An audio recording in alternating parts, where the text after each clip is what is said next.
SV6 news కు స్వాగతం. ముందుగా హెడ్లైన్స్. సేవ చేసేందుకు పదవులు అవసరం లేదు. దివ్యాంగుల సమక్షంలో మధుయాష్కి గౌడ్ జన్మదిన వేడుకలు. ఎల్బీ నగర్.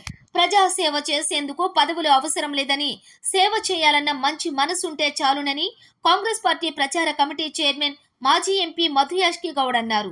కాంగ్రెస్ పార్టీ ప్రచార కమిటీ చైర్మన్ మాజీ ఎంపీ మధుయాష్కి గౌడ్ జన్మదినోత్సవం సందర్భంగా చంపాపేటలోని దివ్యాంగుల హాస్టల్లోని దివ్యాంగుల సమక్షంలో తన జన్మదిన వేడుకలను జరుపుకున్నారు.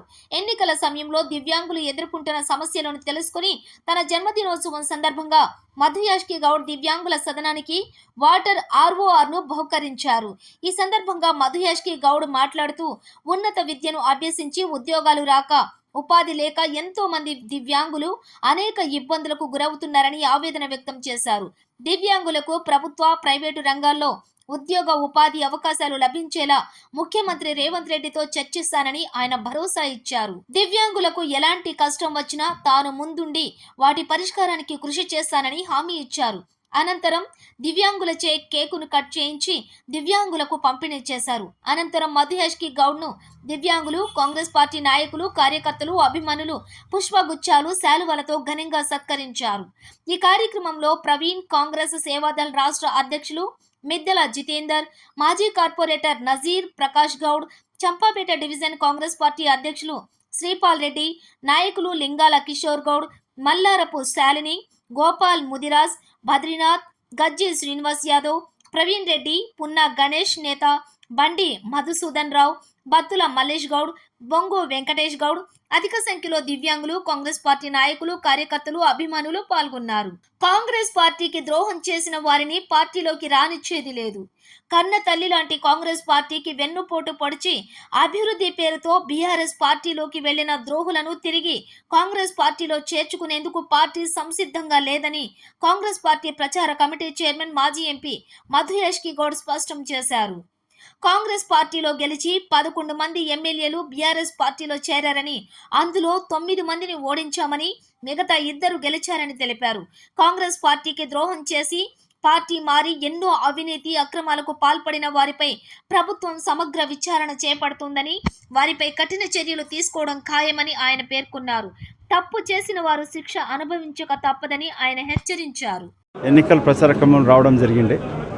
వాళ్ళు ఇంటర్నెట్ లేదు, కనీసం తాగునీటి కొరకు డ్రైనేజ్ వాటర్ కలిపి వస్తూ ఉన్నాయి.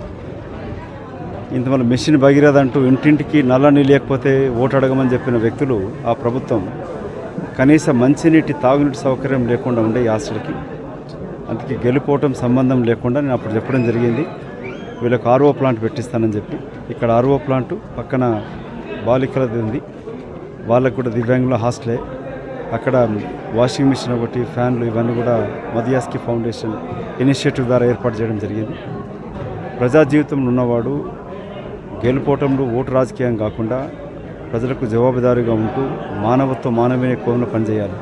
అందుకే కాంగ్రెస్ పార్టీ ప్రభుత్వం రేవంత్ రెడ్డి గారి నాయకత్వాన్ని ఏర్పడిన వెంటనే మొట్టమొదటి ఉద్యోగ పత్రం కూడా ఒక దివ్యాంగుని సోదరికి ఇవ్వడం జరిగింది.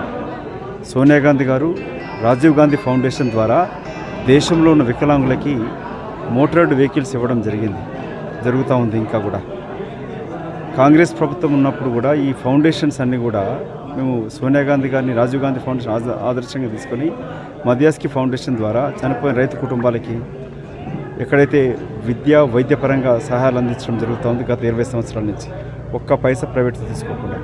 అందుకే వాళ్ళు నా జన్మదినాన్ని సేవా కార్యక్రమం ఉపయోగించుకుంటూ మా కాంగ్రెస్ పార్టీ నాయకులు, చాలామంది సోదరులందరూ కూడా నా పైన ఉన్న ప్రేమ, అభిమానంతో హాస్టల్స్లలో పుస్తకాలు పంచడం కానీ, అనాథాశ్రమంలో ఆహార ఏర్పాటు చేయడం జరిగింది. ఇవి సోషల్ యాక్టివిటీస్ కొరకే దీన్ని ఏర్పాటు చేస్తాము. ప్రకటనలకు, పత్రికలకు డబ్బులు ఖర్చు కాకుండా చేయడం జరుగుతుంది. సో మీ ద్వారా, మీడియా మిత్రుల ద్వారా కోరుకునేది ఏంటంటే, ప్రజానాయకుడు అనేవాడు ప్రజల కొరకు పనిచేయాలి, గెలుపోవటం లేకుండా ప్రజా శ్రేయస్సు కొరకు పనిచేయాలి. కాంగ్రెస్ పార్టీ ప్రభుత్వం, సోనియా గాంధీ గారి ఆశీస్సులతో ఏర్పడ్డ ఈ రేవంత్ రెడ్డి గారు ముఖ్యమంత్రి ఏర్పడ్డ ప్రభుత్వం ప్రజల కొరకే పనిచేస్తానికని తెలపడానికి కొరకే కంచెనంతా ఎత్తేసి అక్కడ ప్రగతి భవన్లో ప్రజల కొరకు తలుపులు తెరచడం జరిగింది. ముఖ్యమంత్రి గారు కూడా ప్రజల సత్సంగ సంబంధాలు పెట్టుకుంటారు, ప్రత్యేకంగా కలుస్తాడు. ముఖ్యంగా దివ్యాంగుల సమస్యలు కూడా, అంటే ఓటు బ్యాంక్ రాజకీయాలు జరగడంతో వీళ్ళకి ఎన్ని ఓట్లు ఉంటాయనే ఆలోచనతోటి కేసీఆర్ గారు ఎప్పుడు కూడా ఓటుతోటి ఆలోచిస్తాడు. చిన్నపిల్లల కొరకు ఆలోచన చేయలే, వీళ్ళకి ఎన్ని ఓట్లు ఉంటాయి, 100 ఓట్లు ఉంటాయి, వీళ్ళతో ఏం పీకుతారులే అనుకున్నట్టుగా ఎప్పుడు పట్టించుకోలేదు. కానీ మీరే చూసారు ఇక్కడ ఎంత దయనీయ స్థితిలో ఉన్నారు. అంగవైకల్య ఆసుపత్రి కానీ మండల కేంద్రాలలో పబ్లిక్ హెల్త్ ఫెసిలిటీస్ పెంచలేదు. ఇవాళ పిహెచ్డీలు చేసి రీసెర్చ్ స్కాలర్స్గా పనిచేస్తూ అంగవైకల్యంతో అనుమతిస్తూ కుటుంబ సభ్యుల ఆదరణ లేకుండా అత్యంత దయనీయ స్థితిలో బతుకుతున్న ఇలా కుటుంబాలు వెలుగులు నించాలనేదే కాంగ్రెస్ పార్టీ యొక్క అభిమతం, ప్రయత్నం, కోషస్ కూడా దీనిపైనే ఉంటుంది. స్థానిక ఎమ్మెల్యే దేవిరెడ్డి సుధిరెడ్డి కాంగ్రెస్ పార్టీలకు సమానిస్తారా? పార్టీకి ద్రోహం చేసి వెన్నుపోటు పొడిచిన సుధీర్ రెడ్డి కానీ సబితా ఇంద్రారెడ్డి లాంటి ఇద్దరు తప్పించుకున్నారు. మిగతా 9 మంది పీకిర్రు. ఈ ఇద్దరికి కూడా అదే గతి పట్టాల్సిండే. సో కొంచెం కింద మీద అయింది. సరే ఎందుకు అయింది, ఎట్లయింది అందరికీ తెలుసు మీకు. సో కాంగ్రెస్ పార్టీకి ఇట్లాంటి దుర్మార్గుల యొక్క చేయూత అవసరం లేదు. రేవంత్ రెడ్డి గారి నాయకత్వంలో ఉన్న ప్రభుత్వం పూర్తి 5 సంవత్సరాలు పనిచేస్తుంది. మళ్ళీ ఇంకో 5 సంవత్సరాలు ప్రభుత్వం వస్తుంది. వీళ్ళు ఈ విధవలు మాట్లాడుతూ ఉన్నారు, ఏదో 6 నెలలకు పోతుంది ఇది పోతుంది, మైండ్ గేమ్ ఆడే ప్రయత్నం చేస్తూ ఉన్నారు.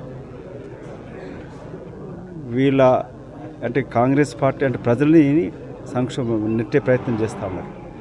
ఎంత దుర్మార్గులు అంటే 10 సంవత్సరాలు అనుభవించిన చాలక ప్రజల ఆశీస్సులతో ఏర్పడే ప్రభుత్వాన్ని కూలదూసి కుట్ర చేస్తూ ఉన్నారు.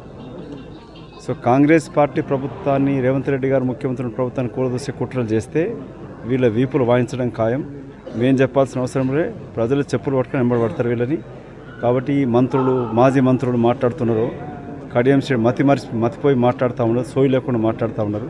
ఈ ప్రభుత్వం మనగడ కొనసాగించే మాట్లాడుతూ ఉన్నారు. ఇది ప్రజల ఆశీస్సుతో ఏర్పడ్డ ప్రభుత్వం. వీళ్ళ అవకతవకలతోటి కొన్ని సీట్లు తగ్గినా కూడా 5 సంవత్సరాల ప్రభుత్వానికి ఎలాంటి డోకా లేదు. ఎందుకంటే ప్రజలపైన ఆధారపడి బతుకుతున్న ప్రభుత్వం కాబట్టి ఎలాంటి సమస్య ఉండదు. వీళ్ళ అక్రమ ఆస్తులు కాపాడడానికి కొరకే వాళ్ళ కబ్జాదారులు నిన్న ఆల్రెడీ మేము ఐతనగర్లో చెరువు కబ్జా కొరకు పోయి ఆపించడం జరిగింది. ఇక రేపటి నుంచి వీళ్ళు వెంట పడతాం. వాళ్ళు కాంగ్రెస్ వెంట చూసుడా చెరువుడు పక్కన పెడితే వీళ్ళ అక్రమ ఆస్తులపైన, వీళ్ళ అవినీతి పైన, వీళ్ళ కబ్జాలపైన విచారణ జరుగుతుంది. మాజీ ముఖ్యమంత్రి తోడుకొని కింది స్థాయి వరకు ఈ నాయకులందరి చిట్టాలు విప్పుతూ ఉన్నాం. బయటకు వచ్చింది. కొందరు బీజేపీలో ఉన్న కార్పొరేట్ కూడా కాల్ చేస్తూ ఉన్నారు, అన్నది మొత్తం చిట్టా ముందు వస్తారని చెప్తున్నారు. అందుకే ఇక్కడ సుధీర్ రెడ్డి కానీ మిగతా నాయకులు కానీ ఎవరైతే అవినీతి అక్రమాలు పాల్పడ్డారో వాళ్ళందరూ భరతం పట్టడం ఖాయం.